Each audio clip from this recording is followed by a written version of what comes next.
Bonjour à tous, j'espère que vous allez bien. Aujourd'hui, nous allons parler de la souffrance. Ce podcast sera une suite logique au précédent podcast qui parle de la solitude, une souffrance incomprise pour beaucoup de personnes. Le lien de la vidéo devrait s'afficher à l'écran. Sujet passionnant et assez complexe qui concerne toutes les personnes sur cette terre. Comprendre pourquoi nous souffrons, quel est le but de la souffrance, comment changer son fusil d'épaule par rapport à la souffrance et l'accepter. Ne plus avoir peur de la souffrance, arrêter de l'éviter car elle est inévitable. Tôt ou tard dans votre vie vous souffrirez. Et ce n'est pas avec un ton pessimiste que j'avance ces propos, mais bien par rapport à la réalité de la vie. Comment pouvons-nous nous assurer de vivre une vie en ne souffrant jamais ? C'est impossible. La vie est en grande partie faite de moments de souffrance à toute échelle, à différents niveaux, mais à la différence, c'est que l'optimiste trouvera des solutions là où il y a des problèmes, que le pessimiste ne verra que les problèmes dans sa vie et ne voudra aucune solution. Il préférera voir le mauvais côté de la vie, donc à savoir les problèmes, les frustrations, tout ce qui en découle, que d'apprécier les futurs plaisirs de la résolution de ces problèmes. Car aucun problème n'est en partie ancré à tout jamais. Bien évidemment, dans ce podcast, je ne traiterai pas de la souffrance physique. Je parlerai plutôt de toutes les autres formes de souffrance qui peuvent être interprétées comme le stress, l'anxiété, la dépression, la perte d'un cher, les problèmes relationnels, les difficultés financières, la solitude, les problèmes liés à l'estime de soi. Enfin bref, vous avez compris, une grande partie des problèmes dont vous seul pouvez les résoudre. Vous seul avez le pouvoir, là, maintenant, tout de suite, au moment où vous écoutez ce podcast, de résoudre vos problèmes et de les comprendre. Car vous seul pouvez apprendre de vos problèmes. Vous seul avez votre propre expérience de vie que pour apprendre, interpréter ces souffrances. Il y a une règle à comprendre, c'est que l'être humain avance, prend en maturité, en expérience, grâce à l'apprentissage. À force d'expérience, nous établissons des nouvelles connexions synaptiques entre les neurones et de cette manière nous renforçons les synapses. Mais dans toute expérience, dans tout apprentissage, il y a une accoutumance avec un manque ou un échec. Quand vous apprenez une matière, vous ne pouvez pas exceller directement. Vous devez passer par une phase d'échec plus ou moins longue selon votre expérience, votre habilité. Quand vous allez dans un tout nouveau pays, vous ne connaissez pas l'endroit, vous n'avez aucun repère, donc il y a une sensation de stress, une situation désagréable, un manque de connaissances par rapport à l'endroit. Et ces manques, ces pertes ou ces problèmes sont une forme de souffrance à échelle et à proportion confondue, bien évidemment. La perte d'un proche ne sera pas la même souffrance que vous allez ressentir quand vous serez à l'étranger dans une ville parfaitement inconnue. Mais on reste dans la même idée. Quand l'on demanda à Platon, maître d'Aristote, « Qu'est-ce que l'amour ?»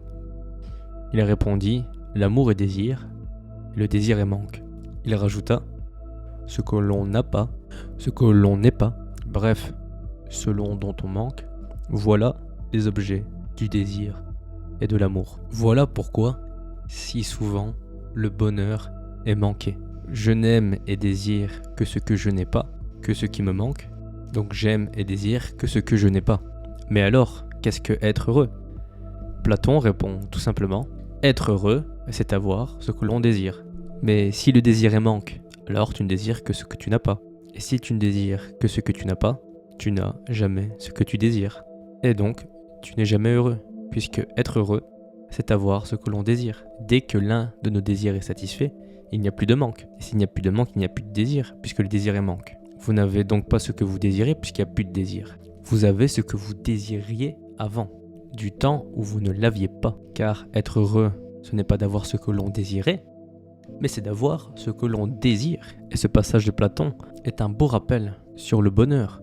Car si l'objet de notre amour, bonheur, désir est du matériel, alors au moment même où vous serez en possession de ce dernier, vous ne ressentirez plus de désir, plus de manque, et donc vous chercherez à nouveau à combler ce manque par une nouvelle envie. La souffrance et le plaisir sont certes antagonistes, mais ce n'est pas parce qu'ils sont opposés qu'ils ne sont pas reliés, proches. En partant de ce constat, nous devons tout le temps garder à l'esprit que dans tout plaisir, il y a une souffrance proche, et que dans toute souffrance se cache un plaisir qui germera prochainement. La vie n'est pas noire ou blanche, elle est grise, elle est nuancée. Et celui qui n'accepte pas ça veut une vie toujours blanche. Ici, le blanc est assimilé au plaisir. Fatalement, le jour où le noir arrivera, il trouvera tout le temps des excuses, il ne voudra jamais affronter les difficultés de la vie. Il veut tout le temps se rabattre sur le plaisir. Or, la vie ne peut être que 100% plaisir. Et ceux qui ont déjà souffert dans la vie, ceux qui sont déjà passés par certaines étapes de leur vie, comprendront ce que je veux leur dire. Il n'y a que ceux qui ont souffert à un certain niveau qui peuvent avoir une compréhension de la vie autre que ceux qui n'ont pas assez souffert. C'est étrange, il se passe un phénomène qu'on ne peut expliquer que quand on a souffert. Je pense que cette explication est due au fait que c'est un apprentissage et que pour apprendre certains aspects de la vie, il faut passer par un certain niveau de souffrance. Et quand les personnes sont passées par le même niveau de souffrance, c'est là où on se comprend, où l'on devient habit de souffrance, entre guillemets, là où on débat avec les personnes et on trouve une personne qui nous comprend, car elle est passée par là. Les personnes qui n'ont jamais vécu certaines souffrances ne peuvent pas comprendre. Elles peuvent tout au moins essayer d'interpréter à échelle équivalente, mais jamais avoir une interprétation, un sentiment de déjà vécu. Bien évidemment, la souffrance va créer une réaction de lutte ou de fuite chez l'individu.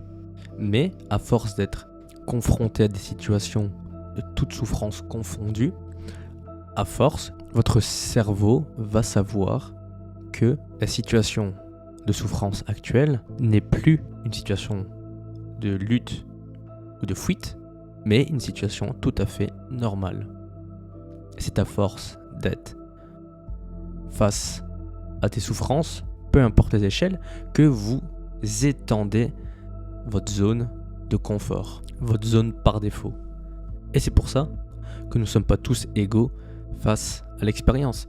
Des gens sont sortis de leur zone pour l'étendre et d'autres restent ancrés dans leur petit confort qui mesure 1 micromètre. D'autres ont des zones de confort qui s'étendent sur des kilomètres et des kilomètres. Et donc, pour prétendre à une plus grande zone de confort ou du connu, vous devez rentrer en collision avec la souffrance.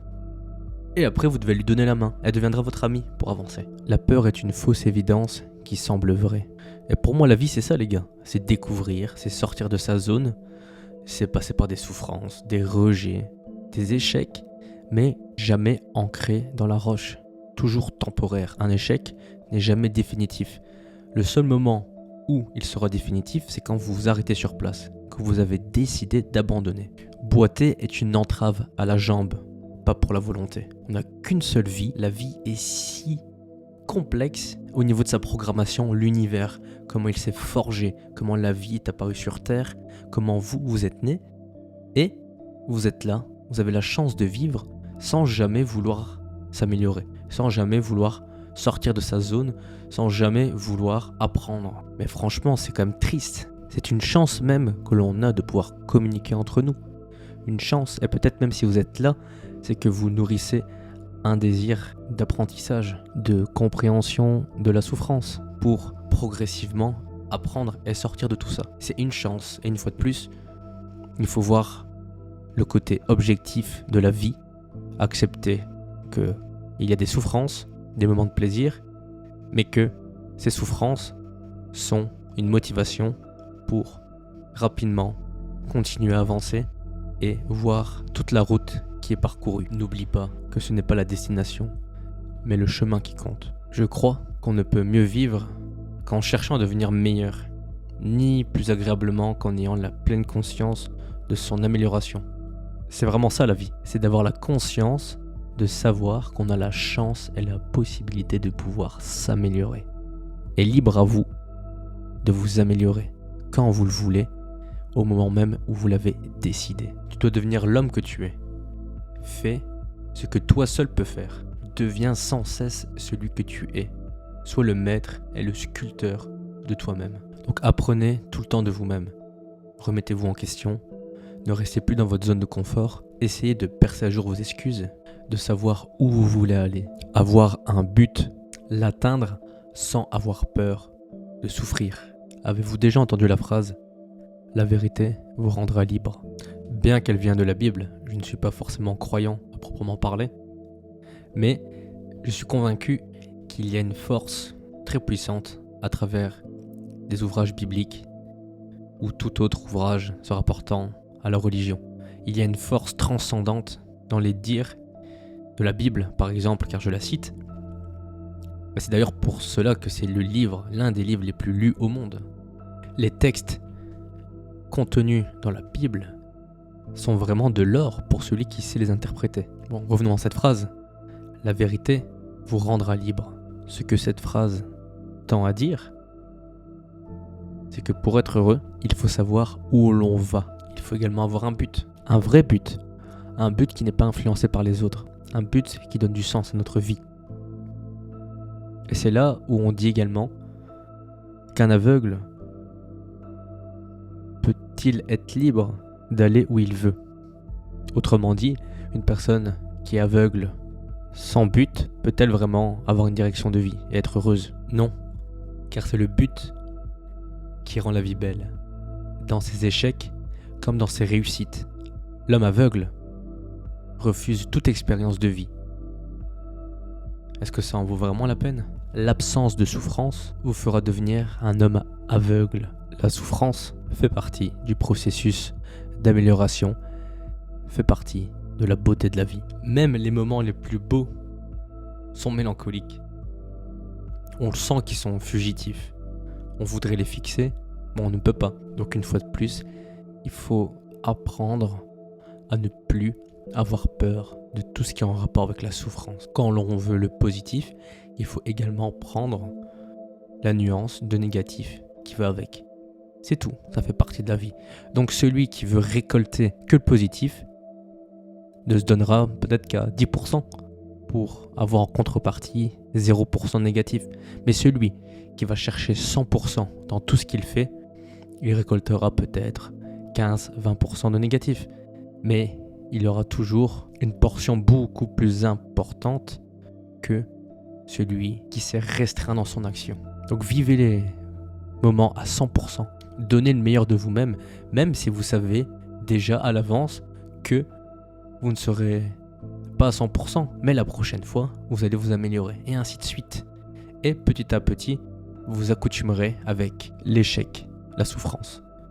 C'est uniquement dans l'échec que l'on peut s'améliorer. L'échec au niveau financier, l'échec au niveau business, au niveau de tout, de vous-même, des relations, de tout. C'est en faisant des erreurs, en testant, que l'on peut doser, juger. Mais si vous ne faites pas d'erreur, vous abstenez de la souffrance. Et donc du coup, vous devenez aveugle, vous ne vivez pas. Et si vous ne vivez pas, or que c'est une chance inestimable de pouvoir vivre, quel est vraiment le but de la vie si vous n'en avez pas? Et si votre unique but de vie est l'absence de souffrance, c'est que vous ne vivez pas. Donc voilà les gars, il n'y a pas de réponse facile face à une question aussi complexe que la souffrance. Mais il faut faire des digressions, apprendre parmi les histoires, comprendre le début, le fondement de certaines choses pour pouvoir ensuite comprendre qu'au final, c'est un long chemin qui dure toute une vie, mais que cette vie vaut vraiment la peine d'être vécue à partir du moment où on accepte que cette vie sera haute, sera basse, qu'il y aura des moments de souffrance, des moments difficiles, où on va perdre des gens qu'on apprécie, où on va avoir des échecs, où on va être dans le flou, les choses ne se passeront pas forcément toujours comme prévu, mais que ça fait partie du processus et que la vie, elle est belle avec les hauts et les bas. Que bien évidemment, la quête du bonheur n'est pas une chose aisée, il est très difficile de le trouver en nous, est impossible de le trouver ailleurs, que vous devez avoir un but, un vrai but, qu'il vous donne l'envie de vivre, de vous surpasser.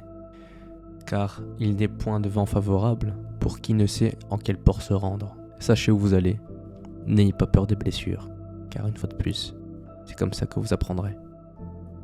C'est tout pour moi. Si vous avez apprécié ce podcast, n'hésitez pas à me le faire savoir dans les commentaires, à me laisser un j'aime. Pour ma part, je vous dis à très bientôt. Ciao.